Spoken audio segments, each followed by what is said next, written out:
नमस्कार बच्चों, कैसे हो आप? आशा करता हूँ आप सही होंगे। लर्निंग टाइम विद हरीश में आपका स्वागत है। अभी हाल ही में दिवाली, भैया दूज, गोवर्धन पूजा आदि त्यौहार बनाए गए थे।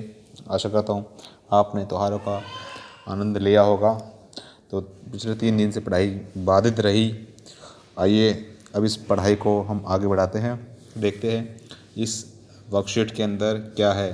ठीक है बेटा। तो ये वर्कशीट है बेटा, शिक्षा निदेशालय, राष्ट्रीय राजधानी क्षेत्र दिल्ली की कक्षा 9 की वर्कशीट है। Worksheet number 56। ठीक है बेटा। और तिथि है 16 नवंबर 2020। आज भैया दूज का दिन है, तो आज आपकी छुट्टी है, तो ये वर्कशीट आपको कल दी जाएगी। ठीक है बेटा। और इस वर्कशीट का जो उप विषय है वो है दो बैलों की कथा। ये दो बैलों की कथा का जो राइटर है, लेखक है, वो है प्रेमचंद जी। इस वर्कशीट से पहले काफ़ी वर्कशीट दो बैलों की कथा के बारे में आ चुकी है। आइए देखते हैं इस वर्कशीट में क्या है। पुनरावृत्ति कार्यपत्रक। तो ये वर्कशीट आपकी रिवीजन के लिए बनाई गई है।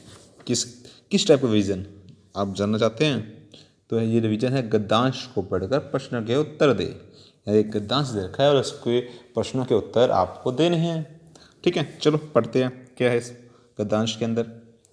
दोनों मित्रों को जीवन पहली बार ऐसा सभी का पड़ा कि सारा दिन बीत गया और खाने को एक दिन का भी न मिला।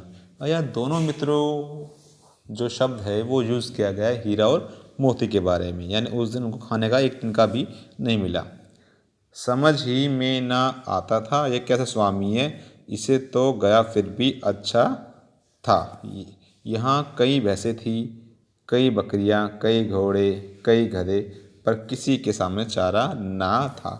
तो उनको अब गया भी अच्छा लग रहा था। ठीक है बेटा, जूली के तो बैल थे, अब उनको गया भी अच्छा लग रहा था। ठीक है बेटा। सब जमीन पर मुर्दों की तरह पड़े थे, यानी उनको बांध दिया गया है एक उसको कांजी होस के अंदर। ठीक है बेटा। सबको कुछ ना कुछ, किसी को कुछ भी नहीं मिला खाने को, ना भैंसों को मिला ना बकरियों को। सबके सामने कोई चारा था ही नहीं।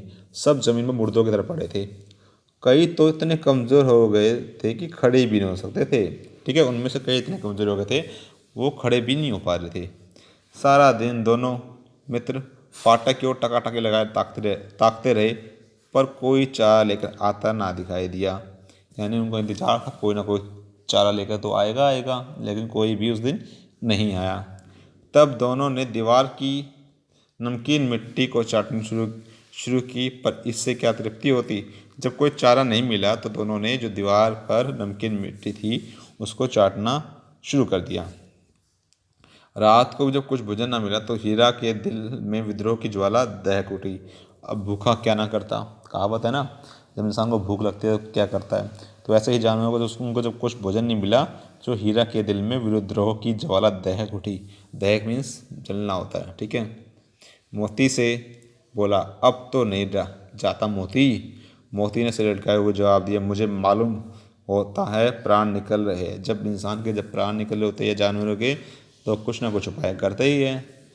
इतनी जल्द हिम्मत ना हारो भाई, यहाँ से भागने का कोई उपाय निकालना चाहिए। तो वहाँ से भागने का उपाय सोचने लगे। ठीक है बेटा, ये गद्यांश था। अब इसके उत्तर देखते हैं और इसका उत्तर क्या हो सकता है वो भी देखते हैं। दोनों मित्रों, यहाँ किसकी बात हो रही है? जो सिर्फ स्टिक उत्तर है वो लिखो, हीरा और मोती। तो आंसर क्या आएगा? हीरा और मोती। कोई लंबी लाइन नहीं लिखनी भाई, कुछ भी नहीं लिखना, सिर्फ हीरा और मोती ही लिखना आपको। आइए प्रश्न नंबर 2 देखते हैं। इस जगह और कौन कौन कौन से जानवर थे? इसका आंसर यह था, भैंसें, बकरियां, घोड़े, गधे। बस उत्तर में 4 चीज़ लिखनी है। ठीक है बेटा। आइए प्रश्न नंबर 3 देखते हैं। सभी जानवर कमज़ोर क्यों हो गए थे? क्योंकि कईयों को तो चारा कई दिन से मिला ही नहीं था। कई इतने कमज़ोर हो गए थे वो खड़े भी नहीं हो सकते, यानी उनको कई दिन से चारा नहीं मिला था। उनको कई दिन से चारा नहीं मिला था। ठीक है बेटा। प्रश्न नंबर 4 देखते हैं। जब कोई चारा लेकर नहीं आया तो दोनों मित्रों ने क्या किया? जब भूखा मरता क्या ना करता, कहावत तो है ही बेटा। तो जिन्होंने जब चारा नहीं दिखा, कुछ नहीं दिखा, क्या किया दोनों ने दीवार की नमकीन मिट्टी चाटनी शुरू की। बस सिर्फ इतना ही लिखना, आपको पूरे मार्क्स मिलेंगे। ठीक है। आइए प्रश्न नंबर 5 देखते हैं। इतनी जल्द हिम्मत न हारो भाई, यहाँ से भागने का कोई उपाय निकालना चाहिए। क्या आपसे किसी ने हिम्मत न हारने के लिए कहा है? 1 मिनट। कब और क्यों, विस्तार से बताइए। ये बच्चे आप इसका उत्तर आप स्वयं लिखोगे। कभी तो किसी ने कहा होगा बेटा हिम्मत ना हारो, कभी किसी का ऐसा हुआ होगा कि कम नंबर आए होंगे और किसी ने कहा बेटा हिम्मत मत हारो, पढ़ो, अगली बार अच्छे नंबर आएंगे। ठीक है बेटा, इसी तरह से ये आपको स्वयं करना है। और एक खास संदेश जाते जाते कोविड का, ठीक है, कि भाई कोविड जो कोरोना है अभी पूरी तरह से ख़त्म नहीं हुआ है, तो घर से जब भी बाहर निकलो तो मास्क लगा के निकलो। ठीक है, मास्क ही आपका वैक्सीन है। मास्क आपका क्या है? वैक्सीन। कोई और वैक्सीन अभी तक नहीं बनी है बेटा, सब वादे फेल हो गए। सितंबर में आएगी, अक्टूबर में आएगी, नवंबर में आएगी, सब झुनझुना बजाने को दे दिया हमें।